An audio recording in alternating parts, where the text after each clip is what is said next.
آج کی گفتگو کا موضوع ہے نظر بد، نظر بد کی حقیقت اور اس کا علاج۔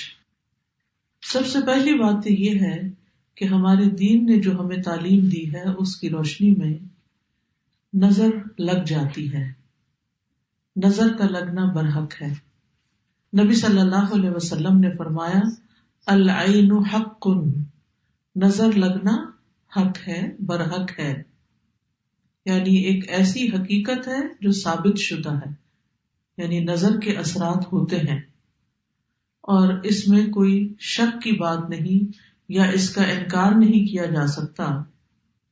اور اس کی حقیقت یہ ہے کہ انسانی نظر کے اندر اللہ تعالیٰ نے ایک ایسی طاقت رکھ دی ہے کہ جو دوسرے پر جا کر اثر انداز ہوتی ہے اور اس سے بعض اوقات بیماری بھی لگ جاتی ہے۔ نظر بد کے بارے میں قرآن مجید سے جو بات ہمیں پتہ چلتی ہے وہ کچھ یوں ہے کہ یوسف علیہ السلام کے والد یعقوب علیہ السلام جو تھے، جب وہ اپنے سارے بیٹوں کو یوسف علیہ السلام کے پاس بھیج رہے تھے تو انہوں نے خاص طور پر انہیں ہدایت کی کہ سب ایک دروازے سے داخل نہ ہونا۔ سورۃ یوسف کی آیت نمبر 67 میں آتا ہے وَقَالَ يَا بَنِيَّ لَا تَدْخُلُوا مِن بَابٍ وَاحِدٍ وَادْخُلُوا مِنْ أَبْوَابٍ مُتَفَرِّقَةٍ وَمَا أُغْنِي عَنْكُمْ مِنَ اللَّهِ مِنْ شَيْءٍ إِنِ الْحُكْمُ إِلَّا لِلَّهِ عَلَيْهِ تَوَكَّلْتُ وَعَلَيْهِ فَلْيَتَوَكَّلِ الْمُتَوَكِّلُونَ۔ یعقوب علیہ السلام نے کہا اے میرے بیٹو، ایک دروازے سے داخل نہ ہونا اور الگ الگ دروازوں سے داخل ہونا، اور میں تم سے اللہ کی طرف سے آنے والی کوئی چیز ہٹا نہیں سکتا، یعنی اگر تمہیں نظر لگ گئی تو میں تمہیں کچھ کام نہیں آ سکتا۔ حکم اللہ کے سوا کسی کا نہیں، اسی پر میں نے بھروسہ کیا اور اسی پر لازم ہے کہ بھروسہ کرنے والے بھروسہ کریں۔ تو چونکہ ان کے یہ 11 بیٹے تھے کہ جو سفر پر روانہ ہو رہے تھے اور سبھی جوان تھے، تو آپ خود سوچیں کہ کسی گھر سے 11 جوان بیٹے نکلے تو لازماً سب کی نگاہوں میں آئیں گے، کسی شہر میں داخل ہوں، شکلیں بھی ملتی جلتی ہوں اور صحت مند بھی ہوں، تو یہ دوسروں کے لیے ایک حیرت کی بات ہوتی ہے، تو جس سے انسان متاثر ہو سکتا ہے۔ نظر جو ہے اللہ کی تقدیر اور قضاء و قدر کے ساتھ کبھی کبھی قتل بھی کر دیتی ہے، کبھی بیمار کر دیتی ہے، کبھی دہشت زدہ کر دیتی ہے، کبھی کمزور کر دیتی ہے، کبھی کوئی چیز جلا دیتی ہے۔ تو ایسا کیسے ہوتا ہے؟ اصل میں انسان جب کسی کے اندر کوئی خوبی دیکھتا ہے تو اس کے اپنے اندر ایک جلن اور ایک کڑن اور ایک حسد کا جذبہ پیدا ہوتا ہے، تو یہ جو اندر کی جلن کڑن ہوتی ہے وہ نگاہوں سے دوسری طرف ٹرانسفر ہوتی ہے۔ جیسے کسی کے ساتھ محبت ہو تو وہ محبت بھی نگاہوں سے پتہ چلتی ہے، نفرت ہو تو وہ نفرت بھی۔ اسی طرح بچوں کو ڈراتے دھمکاتے ہیں تو بعض اوقات منہ سے کچھ نہیں بولتے، صرف آنکھیں دکھاتے ہیں، تو اس سے وہ بچے سمجھ جاتے ہیں، حالانکہ کیا آنکھ ہی ہے نا، کچھ کر تو نہیں رہی ہوتی، لیکن آنکھ کے اندر سے نکلنے والے جو اثرات ہوتے ہیں وہ دوسرے کے اوپر جا کر اثر کرتے ہیں۔ حدیث میں آتا ہے رسول اللہ صلی اللہ علیہ وسلم نے فرمایا اللہ کی قضاء و قدر کے بعد نظر بد ہی میری امت کے اکثر لوگوں کی موت کا سبب بنتی ہے، یعنی نظر لگتی ہے، بیمار ہوتے ہیں، مر جاتے ہیں، جانوروں کی موت کا باعث بھی بنتی ہے۔ رسول اللہ صلی اللہ علیہ وسلم نے فرمایا نظر بد آدمی کو قبر میں اور اونٹ کو ہانڈی میں پہنچا دیتی، یعنی اونٹ تڑپنے لگتا ہے اور اس کو پھر ذبح کر دیا جاتا ہے۔ پھر اسی طرح یہ ہے کہ بعض اوقات اگر کسی ماں کو نظر لگی ہوئی ہو جب بچے کے ساتھ پریگننٹ ہو تو وہ نظر اس کے بچے تک بھی منتقل ہو سکتی ہے، کیونکہ نظر کا تعلق جو ہے، یعنی نظر کے جو اثرات ہیں وہ جسم کے اندر تک سرایت کر جاتے ہیں۔ ابن القیم کہتے ہیں کہ حسد نظر بد لگانے کا اصل ہے، یعنی سب سے بڑی وجہ جو ہے وہ حسد ہے۔ کبھی انسان اپنے آپ کو نظر لگا دیتا ہے، کبھی بغیر ارادے یا طبعی فطرت کی وجہ سے اس کی نظر لگ جاتی، یعنی پہلی چیز تو حسد ہے، لیکن کبھی کبھی حسد کے بغیر بھی لگتی ہے، کبھی اپنے آپ کو بھی لگتی ہے اور کبھی کسی اور کو بھی لگ جاتی ہے. تو چیز کو دیکھنے اور نہ دیکھنے کا فرق ہوتا ہے کہ آپ کس نظر سے کسی چیز کو دیکھ رہے ہیں. کبھی انسان محبت کی نظر سے دیکھتا ہے، کبھی انسان حسد کی نظر سے دیکھتا ہے. نظر بد کی دو بڑی قسمیں بتائی جاتی ہیں، ایک ہے انسانی نظر کا لگنا اور ایک ہے جنوں کی نظر کا لگنا. یعنی بعض اوقات انسان کوئی بھی نہیں ہوتا لیکن پھر بھی انسان جو ہے یعنی بیمار محسوس کرتا ہے، کمزور محسوس کرتا ہے، تو اس کی وجہ جنات بتائے جاتے ہیں. اور پھر وہ نظر جو ہوتی ہے وہ انسان کو بیمار کر دیتی ہے، جس کے پھر کچھ سمٹمز ہوتے ہیں. ام سلمہ رضی اللہ عنہا سے مروی ہے کہ نبی صلی اللہ علیہ وسلم نے ان کے گھر میں ایک لڑکی دیکھی جس کے چہرے پر کالے دھبے پڑ چکے تھے. تو آپ نے فرمایا کہ اس پر دم کرو کیونکہ اسے نظر بد لگ گئی ہے. یعنی اس سے انسان کے خون کے اندر ایسے کیمیکل چینجز واقع ہوتے ہیں کہ اسکن ڈیزیز بھی ہو سکتی ہیں. اور آپ صلی اللہ علیہ وسلم نے یہاں صفعۃ کا لفظ فرمایا جس کا مطلب ہوتا ہے جن کی نظر. یعنی اس بچی کو کسی انسان کی نظر نہیں لگی تھی بلکہ جن کی نظر لگی تھی. اور جنوں کی نظر جو ہوتی ہے وہ انسانوں کی نظر سے زیادہ سخت ہوتی ہے. ابن باز کہتے ہیں کہ نظر کا لگنا برحق ہے جیسا کہ رسول اللہ صلی اللہ علیہ وسلم نے فرمایا، اور یہ انسانوں سے بھی لگتی ہے اور جنات سے بھی لگتی ہے. ابو سعید کہتے ہیں کہ رسول اللہ صلی اللہ علیہ وسلم جنوں اور انسانوں کی نظر بد سے پناہ مانگا کرتے تھے یہاں تک کہ معوذتین نازل ہوئی، قل اعوذ برب الفلق قل اعوذ برب الناس. جب یہ نازل ہوئی تو آپ نے یہ پڑھنی شروع کر دی اور باقی چیزیں چھوڑ دی. تو اس کے لیے بہتر یہی ہے کہ انسان ہر نماز کے بعد معوذتین پڑھے، کیونکہ یہ ایک طرح کا دم ہوتا ہے، یعنی معوذتین کا پڑھنا. تاثیر کے اعتبار سے نظر کی کچھ اقسام ہیں. ایک ہے العین المعجبہ، خوشی یا تعجب والی نظر، حیران ہو کے کسی چیز کو دیکھنا، خوش ہو کے کسی چیز کو دیکھنا. تو یہ بھی دوسرے کو بعض اوقات لگ جاتی ہے اگر انسان ساتھ برکت کی دعا نہ دے. اسی لیے جب آپ کسی دلہن کو دیکھیں تو ماشاء اللہ بارک اللہ فی، اللہ برکتیں دے، دعائیں کریں، عید مبارک کیوں کہتے ہیں؟ کیونکہ جب دیکھتے ہیں کہ اچھے کپڑوں میں ہے انسان، اچھا حال حلیہ ہے، تو دوسرے کو فوراً مبارک دی جاتی ہے تاکہ وہ انسان کے شر سے محفوظ رہے. پھر اسی طرح اس نظر کے بارے میں آتا ہے کہ قرآن مجید میں سورۃ الکہف میں اس کا ذکر آتا ہے، وَلَوْلَا إِذْ دَخَلْتَ جَنَّتَكَ قُلْتَ مَا شَاءَ اللَّهُ لَا قُوَّةَ إِلَّا بِاللَّهِ إِن تَرَنِي أَنَا أَقَلَّ مِنْكَ مَالًا وَوَلَدًا. اور جب تو اپنے باغ میں داخل ہوا تو نے کیوں نہ کہا کہ جو اللہ نے چاہا، ماشاء اللہ لا حول ولا قوت الا باللہ. اگر تو مجھے دیکھتا ہے کہ میں مال اور اولاد میں تجھ سے کم ہوں. تو یہ آگے قصہ چلتا ہے. تو اس شخص کے باغ کو بھی نظر لگی تھی جس کی وجہ سے باغ سارا جل گیا تھا. پھر اسی طرح محبت کرنے والے کی نظر لگنا، کیونکہ جو شخص کسی سے محبت کرتا ہے وہ اس کو بہت گہری نظر سے دیکھتا ہے. ابن حجر رحمت اللہ علیہ کہتے ہیں نظر کبھی خوشی اور تعجب کی صورت میں بھی لگ جاتی ہے، اگرچہ وہ حسد کے بغیر ہی ہو، اور اگرچہ وہ کسی محبت کرنے والے کی طرف سے ہو، اور اگرچہ وہ نیک آدمی کی طرف سے ہی ہو، یعنی نیک آدمی کی بھی لگ جاتی ہے. اور اگر کسی آدمی کو کوئی چیز اچھی لگے تو اس کو فوراً اس چیز کے لیے برکت کی دعا کرنی چاہیے جو اس کو اچھی لگی ہے، تو یہ اس کی طرف سے دم ہی ہو جائے گا. یعنی وہ دم بارک اللہ فیک کہنا جو ہے، اللہ کا نام لینا، ماشاء اللہ کہنا، یہ ایک طرح سے آپ دوسرے پہ دم کر رہے ہوتے ہیں، اور اس طرح دوسرا شخص شر سے محفوظ رہتا ہے. پھر ہے حسد کرنے والی نظر. قرآن مجید میں حسد کے بارے میں بھی آتا ہے، اور یہ نظر خبیث نفس سے نکلتی ہے، اور یہ شخص دوسرے کی نعمت کو ختم کرنا چاہتا ہے. وہ ایسی نگاہ سے، جیسے کہتے ہیں نا کھا جانے والی نگاہ سے دیکھتا ہے چیزوں کو، کہ جس سے اس کا مقصد یہ ہوتا ہے کہ اس شخص کو جو نعمت ملی ہے یہ اس سے دور چلی جائے. پھر اسی طرح بیمار کر دینے والی نظر، یہ وہ نظر ہے جو بیماری کی تاثیر کے ساتھ اثر انداز ہوتی ہے، اور اس کے نتیجے میں مختلف طرح کی بیماریاں لگ جاتی ہیں. ابو ذر رضی اللہ عنہ کہتے ہیں کہ رسول اللہ صلی اللہ علیہ وسلم نے فرمایا، بے شک نظر بد آدمی کو اللہ کے حکم سے دیوانہ کر دیتی ہے. یعنی اگر اللہ کا اذن ہو جائے، جیسے اور جسمانی بیماریاں ہوتی ہیں تو وہ بعض جو ہے وہ ایک سے دوسرے سے تیسرے میں ٹرانسفر ہوتی رہتی ہیں اللہ کے اذن سے، تو اسی طرح یہ نظر بھی اور اس قسم کی بھی تکلیف دہ چیزیں جو ہیں وہ دوسرے تک پہنچتی ہیں.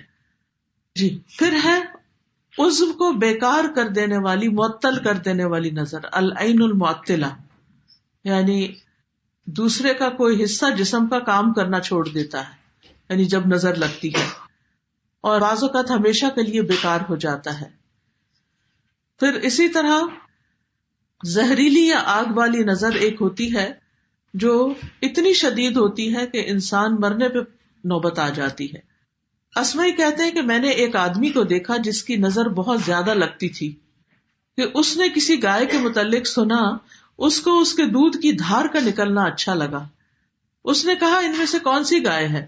تو انہوں نے کہا کہ یہ تو فلاں گائے ہے. اصل گائے کا نہیں بتایا تاکہ اس کو نظر نہ لگے. تو کہتے ہیں کہ دونوں کو ہی نظر لگ گئی.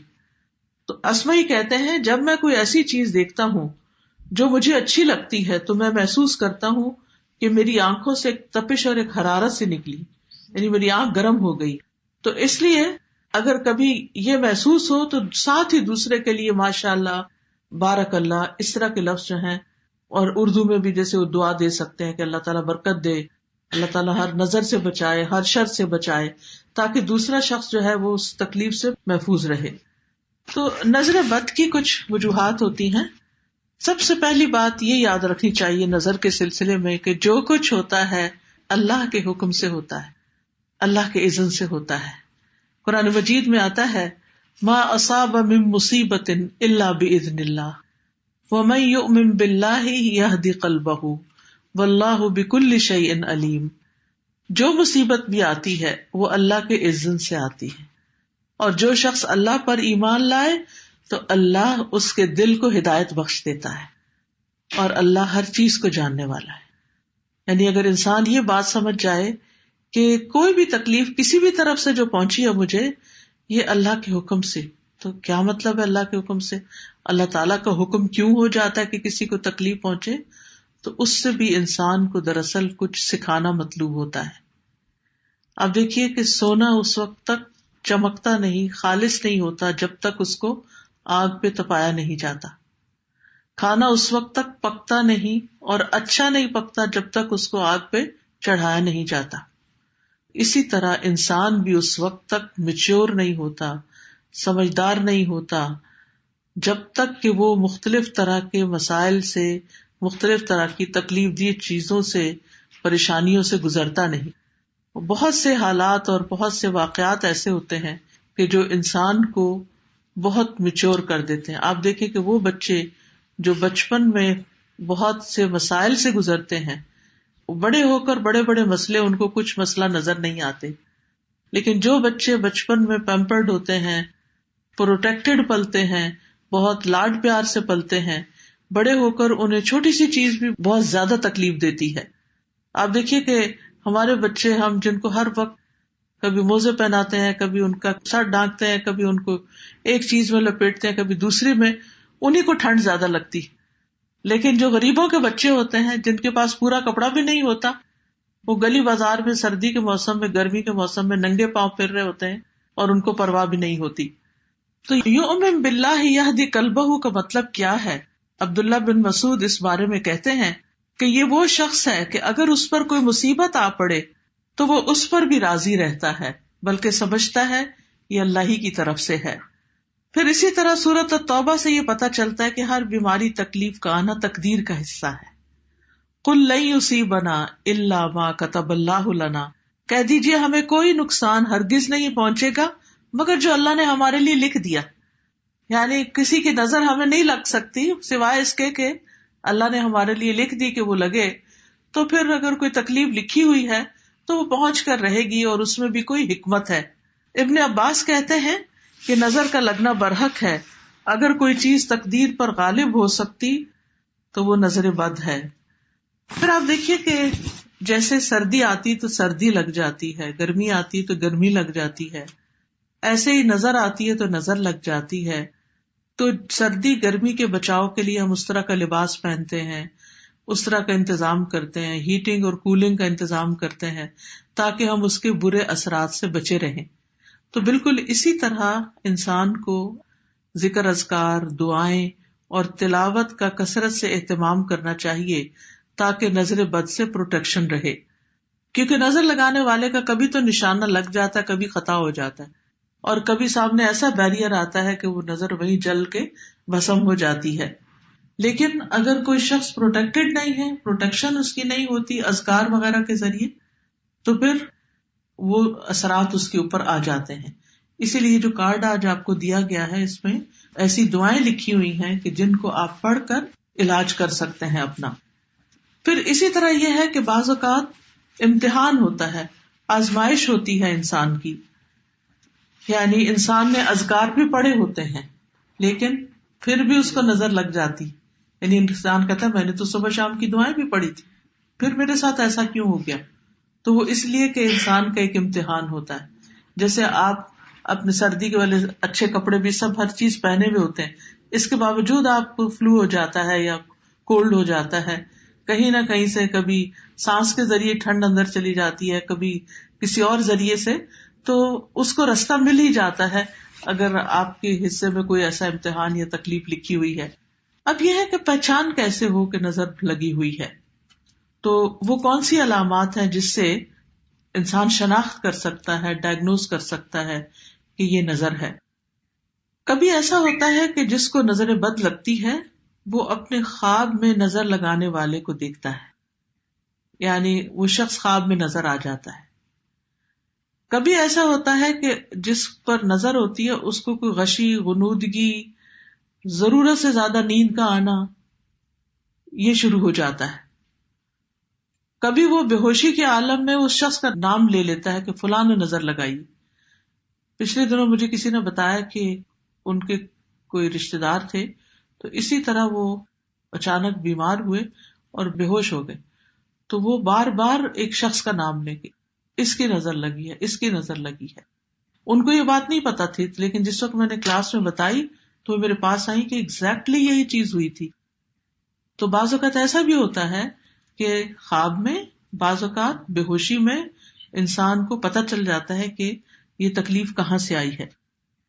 بعض اوقات نظر لگانے والا کوئی ایسی بات کہہ دیتا ہے کہ میں تو آپ کے کپڑے دیکھ کے حیران ہی ہو گئی، اور یعنی کوئی اس قسم کا جملہ کہ جس سے انسان کو پتہ چلتا ہے کہ یہ نظر لگ گئی ہے.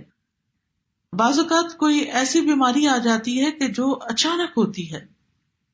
عبداللہ بن عامر سے روایت ہے، وہ کہتے ہیں کہ عامر بن ربیعہ اور سہل بن حنیف دونوں غسل کے ارادے سے نکلے. وہ کوئی اوٹ تلاش کر رہے تھے کہ چھپ کے نہائیں. سہل نے اپنے اوپر سے اون کا جبہ اتارا. عامر کہتے ہیں میں نے دیکھا تو اسے میری نظر لگ گئی. وہ پانی میں اتر کر نہانے لگا. میں نے پانی میں اس کے بڑبڑانے کی آواز سنی. میں اس کے پاس آیا، 3 دفعہ آواز دی، اس نے جواب نہیں دیا. تو میں نے فوراً نبی صلی اللہ علیہ وسلم کو بتایا. آپ تشریف لائے، پانی میں داخل ہو گئے. گویا کہ میں اب بھی آپ کی پنڈلیوں کی سفیدی دیکھ رہا ہوں. آپ نے اس کے سینے پہ 3 دفعہ ہاتھ مارا اور پھر یہ دعا دی، اللہم اذہب عنہ حرہا وبردہا ووصبہا. اے اللہ اس کی گرمی اور سردی اور اس کی بیماری اور کمزوری کو دور کر دے، یعنی جو کچھ اس کے ساتھ ہوا ہے وہ اس کو دور کر دے. پھر رسول اللہ صلی اللہ علیہ وسلم کھڑے ہوئے اور فرمایا، جب کسی کو اپنے بھائی کا وجود یا کوئی مال پسند آئے تو اس کے لیے برکت کی دعا کرے، کیونکہ نظر کا لگنا برحق ہے. پھر اسی طرح بچوں کو نظر کی علامت یہ ہوتی ہے کہ وہ بے وجہ روتے رہتے ہیں، یعنی کوئی وجہ نہیں ہوتی، رونا شروع کر دیتے ہیں اور روتے ہی چلے جاتے ہیں. حضرت عائشہ کہتی ہے کہ ایک مرتبہ نبی صلی اللہ علیہ وسلم تشریف لائے تو ایک بچے کے رونے کی آواز سنی. تو آپ نے فرمایا، یہ بچہ کیوں رو رہا ہے؟ کیا تم نے اس کو نظر بد کا دم نہیں کروایا؟ ایک تو ہوتا نا بھوک لگی بچہ رو پڑا، پیمپر گندا ہے تو رو پڑا، لیکن ایک یہ ہے کہ سب کچھ کر لیا آپ نے اور پھر بھی چپ نہیں کر رہا. جن ماں نے بچے پالے ہیں ان کو اچھی طرح اندازہ ہوگا کہ، اور کوئی نہ کوئی واقعات بھی ایسے یاد ہوں گے کہ جب بچے نے ایکسٹرا آرڈنریلی تنگ کیا اور کسی طرح چپ ہو کے نہیں دیتا تھا تو ایسی صورت میں فوراً دم شروع کرنا چاہیے، وہی دم جو نبی صلی اللہ علیہ وسلم حضرت حسن اور حسین پہ کیا کرتے تھے، اعوذکما بکلمات اللہ التامات من شر کل شیطان وہامۃ وعین لامۃ۔ اسی طرح آپ صلی اللہ علیہ وسلم نے حضرت اسماء بنت امیس سے کہا، کیا بات ہے، میں اپنے بھائی کے بیٹوں کے جسموں کو دبلا پتلا دیکھ رہا ہوں، کیا انہیں فقر و فاقہ رہتا ہے؟ انہوں نے عرض کیا، نہیں، بلکہ انہیں نظر بد بہت جلدی لگ جاتی ہے۔ آپ نے فرمایا انہیں دم کرو، تو میں نے آپ کے سامنے چند کلمات پیش کیے تو آپ نے فرمایا انہیں دم کرو، انہیں کلمات سے کرو۔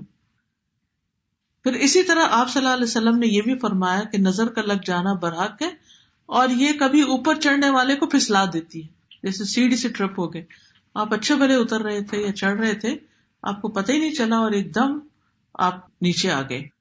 پھر اسی طرح یہ ہے کہ اس سے پروٹیکشن کس طرح کریں، دعائیں اور اذکار تو ہیں، لیکن یہ ہے کہ اپنی نعمتوں کا بہت زیادہ چرچا نہ کریں، یعنی ہر وقت اپنے سکسیس سٹوریز نہ سناتے رہیں، کیونکہ اس سے جن لوگوں کی زندگی میں کوئی کمزوری ہوتی ہے، کوئی کمی بیشی ہوتی ہے، وہ غمگین ہوتے ہیں، دکھی ہوتے ہیں، تو ان کے اندر سے بھی ایسی چیزیں نکلتی ہیں جو دوسرے کو متاثر کرتی ہیں۔ رسول اللہ صلی اللہ علیہ وسلم نے فرمایا، ضرورتوں کو پورا کرنے کے لیے ان کو رازداری میں رکھ کر مدد حاصل کرو، بے شک ہر صاحب نعمت حسد کیا جاتا ہے، ہر نعمت والا شخص حسد کیا جاتا ہے۔ پھر اسی طرح یہ ہے کہ حاسد سے محتاط رہنا چاہیے۔ جب آپ کو پتا ہو کہ کوئی ایک شخص جو ہے، کیونکہ جو حسد کرنے والا تو اس کے چہرے پہ بھی آ جاتا ہے، وہ آپ کی نعمت سے خوش نہیں ہوتا، تو پھر انسان بجائے اس کے کہ اس کو بلیم کرے، خود محتاط رہے۔ پھر اسی طرح مال میں کچھ اچھا لگے تو ماشاء اللہ لا قوت الا باللہ کہے، اور اگر اس کے علاوہ کوئی چیز اچھی لگے تو بارک اللہ کہے۔ پھر اسی طرح نظر بد سے بچنا ممکن ہے، اور اس کے لیے صبح و شام کی دعائیں پڑھی جائیں اور قرآن سے علاج کیا جائے، کیونکہ قرآن مجید جو ہے وہ شفا ہے۔ سورۃ فصلت میں آتا ہے، قل هو للذین آمنوا ھدی وشفاء، کہہ دیجئے یہ ان لوگوں کے لیے جو ایمان لائے ہدایت اور شفا ہے۔ سورۃ الاسراء میں آتا ہے، وَنُنَزِّلُ مِنَ الْقُرْآنِ مَا هُوَ شِفَاءٌ وَرَحْمَةٌ لِّلْمُؤْمِنِينَ وَلَا يَزِيدُ الظَّالِمِينَ إِلَّا خَسَارًا، اور ہم قرآن میں جو کچھ نازل کرتے ہیں وہ مومنوں کے لیے تو شفا اور رحمت ہے، مگر ظالموں کے خسارے میں ہی اضافہ کرتے ہیں۔ تو قرآن سے علاج کس طرح ہوگا؟ سورۃ الفاتحہ پڑھیے، کیونکہ سورۃ الفاتحہ کا نام ہی شفا ہے۔ آیت الکرسی پڑھیے، البقرہ کا پہلا اور آخری رکوع پڑھیے، معوذتین پڑھیے اور دم کر دیجیے۔ یہ آپ خود بھی کر سکتے ہیں، اس کے لیے ضروری نہیں ہوتا کہ آپ کسی کے پاس ہی جائیں، لیکن بعض اوقات اتنی شدید ہوتی ہے کہ کسی عامل کے پاس جانا ہی پڑتا۔ عامل وہ جو قرآن و سنت کے مطابق علاج کرے۔ یہ بالکل ایسے ہی ہے، کچھ بیماریاں ایسی ہوتی ہیں کہ گھر میں آپ ٹوٹکے وغیرہ کر کے، مثلا سر درد ہوئی، آپ نے سر کو تیل لگا لیا، تھوڑا سا پریشر پوائنٹ پہ دبا لیا، تھوڑی واک کر لی، تھوڑا پانی پی لیا، تو کیا ہوتا ہے؟ درد سبسائڈ ہو جاتا ہے۔ لیکن بعض درد سبسائڈ نہیں ہوتے، آپ ٹیبلٹ بھی کھا لیتے ہیں پھر بھی نہیں جاتے۔ عام طور پہ ہم سر درد پہ کہاں ڈاکٹر کے پاس جاتے ہیں کہ جی میرے سر میں درد ہو رہا ہے، مجھے دوا دے دیجیے، وہ کہیں گھر میں پیناڈول یا کوئی اور اس طرح کی دوا ہے تو وہ کھا لو، کوئی بھی پین کلر جو ہے، اور ہم خود ہی کھا لیتے۔ لیکن آپ نے دیکھا ہوگا کہ کچھ درد پین کلر کھانے سے بھی نہیں جاتے، پھر لگتی ہے انسان کو فکر کہ اب میں جاؤں کسی ڈاکٹر کے پاس۔ ڈاکٹر آپ کو دیکھتا ہے، اس کو سمجھ نہیں آتی، وہ آپ کو کس کے پاس بھیجتا ہے؟ اسپیشلسٹ کے پاس، ٹھیک ہے نا، اسپیشلسٹ کے پاس بھیجتا ہے۔ بالکل اسی طرح روحانی بیماریوں میں بھی پہلے آپ خود ٹوٹکے کریں کہ آپ سورۃ فاتحہ پڑھ کے دم کریں، یہ جو میں نے آپ کو اذکار بتائے ہیں۔ اگر نہیں تو آپ کسی سے مشورہ کریں، کوئی اور جو آپ سمجھتے ہیں کہ یہ زیادہ اسٹرانگ ہے مجھ سے ایمان میں، یا اس کو زیادہ اچھا قرآن پڑھنا آتا ہے، اس سے کہیں کہ وہ آپ کو کرے۔ لیکن اگر اس کے بھی کنٹرول میں نہ ہو تو پھر آپ واقعی جن لوگوں کا سالوں کا تجربہ ہوتا ہے دم کرنے کا یا علاج کرنے کا، اور قرآن و سنت کے مطابق علاج کرتے ہیں، ان کے پاس جائیں۔ پھر سورۃ البقرہ پڑھنا جو ہے یہ علاج ہے۔ نبی صلی اللہ علیہ وسلم نے فرمایا سورۃ البقرہ پڑھا کرو، کیونکہ اس کا پڑھنا باعث برکت ہے اور اس کا چھوڑنا باعث حسرت ہے، اور جادوگر اس کو حاصل کرنے کی طاقت نہیں رکھتے، یعنی اس سے آگے نہیں جا سکتے۔ اسی طرح سورۃ البقرہ کی آخری 2 آیات معوذتین یعنی قل اعوذ برب الفلق، قل اعوذ برب الناس، صبح و شام کے اذکار کی پابندی کرنا. جیسے یہ کتاب ہے نا ایاک نستعین، اس میں صبح کی دعائیں اور شام کی دعائیں لکھی ہوئی ہیں. ان کو اگر زبانی نہیں یاد تو دیکھ کے بھی آپ پڑھ سکتے ہیں. پھر اسی طرح یہ ہے کہ اللہ کی پناہ پکڑنا. رسول اللہ صلی اللہ علیہ وسلم نے فرمایا اللہ تعالیٰ سے نظر لگنے سے پناہ مانگو، کیونکہ نظر کا لگ جانا برحق ہے. نبی صلی اللہ علیہ وسلم نے فرمایا اللہ تعالیٰ فرماتے ہیں میرا محبوب بندہ اگر مجھ سے مانگتا ہے تو میں اسے ضرور دیتا ہوں، اور اگر وہ کسی دشمن یا شیطان سے میری پناہ مانگتا ہے تو میں اسے ضرور محفوظ رکھتا ہوں. تو اس لیے اللہ سے دعا کرنی چاہیے. اور ہر شر سے حفاظت کے لیے تعوذ بہت اچھا ہے.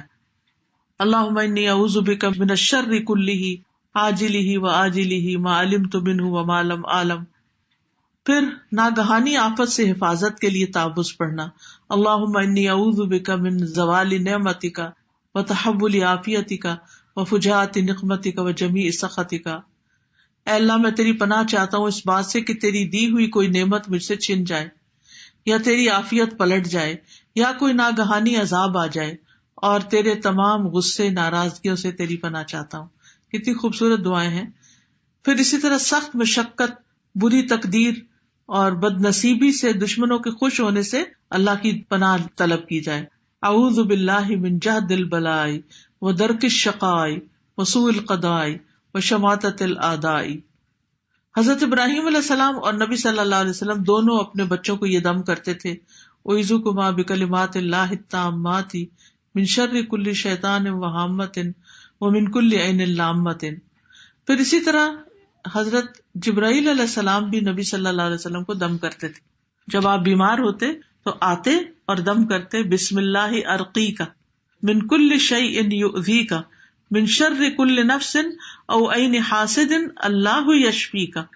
او عین حاسد، حاسد کی نظر اگر لگی ہے تو اس سے بھی اللہ آپ کو شفا دے. تو اگر جبریل جو مقرب فرشتے ہیں اور نبی صلی اللہ علیہ وسلم جو مقرب رسول ہیں ان پہ وہ دم کر رہے ہیں تو ہمارے لیے کیا حکم ہے؟ یعنی ہمیں بھی ان آیات سے پڑھ کے دم کرنا چاہیے.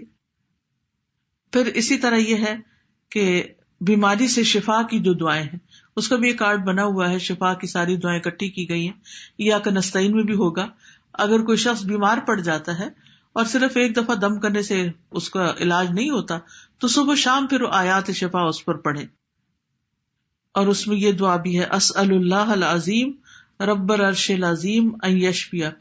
میں عظمت والے اللہ جو عرش عظیم کا رب ہے سوال کرتا ہوں کہ وہ تمہیں شفا عطا کرے. تو اللہ اس شخص کو جلد شفا عطا کرے گا. نظر بد کا ایک خاص علاج بھی ہے اور وہ ہے نظر لگنے پر غسل کرنا. اور غسل کرنے کا مطلب کیا ہے کہ جس کی نظر لگی ہے اس سے غسل کا پانی لے کے اب دوسرے جس کو لگی ہے اس کے جسم پر بہانا. اگر پورا غسل نہ ہو تو وضو کا پانی بھی لگایا جا سکتا ہے. اس کے 3 طریقے ہیں. نظر لگانے والے کا پتہ ہو اور وہ رضامند ہو پانی دینے پہ تو ٹھیک ہے. دوسرا یہ کہ غسل یا وضو کے بچے ہوئے پانی سے نظر لگے ہوئے شخص کا غسل کرنا. مثلا آپ نے وہ لوٹے سے وضو کیا، کچھ پانی بچ گیا تو اس پانی کو اس شخص پہ ڈالیں جس کو نظر لگی ہے. پھر اسی طرح یہ ہے کہ جس کی نظر لگی ہے اس کو، یعنی کہ حضرت عامر نے جب حضرت سہیل کو نظر لگائی تو اس وقت انہوں نے کیا کیا، عامر کو وضو کا حکم دیا. انہوں نے اپنا چہرہ، دونوں ہاتھ کونیوں تک اور دونوں گھٹنے اور تہ بند کا اندرونی حصہ دھویا اور حکم دیا کہ ان پر اس پانی کو بہایا جائے. تو انہوں نے جب وہ بہایا تو وہ بالکل ٹھیک ہو گئے. تو انہوں نے یعنی پیچھے سے بہایا، پیچھے سے پانی کو الٹایا. اس جگہ سے شروع کرنا چاہیے. آج اگر کسی سے مانگے تو مائنڈ کرتے کہ آپ مجھ پہ شک کرتے ہیں کہ میں کوئی حاسد ہوں تمہارا. اگر نظر لگانے والے کا پتہ ہی نہ ہو کون ہے، جیسے کچھ کلچرز میں، تو جیسے موراکو کے بارے میں شاید مجھے کسی نے بتایا تھا کہ وہاں یہ نارم ہے کہ جب شادی ہوتی ہے سب اچھے اچھے کپڑے پہن کے جاتے ہیں تو اپنے اپنے وضو کا پانی ایک ٹب میں ڈال دیتے ہیں اور کوئی مائنڈ نہیں کرتا، سبھی ڈال دیتے ہیں تاکہ اگر کوئی کسی پہ خوش ہو کے دیکھے اور اس کو لگے تو وہ اس پانی کو استعمال کر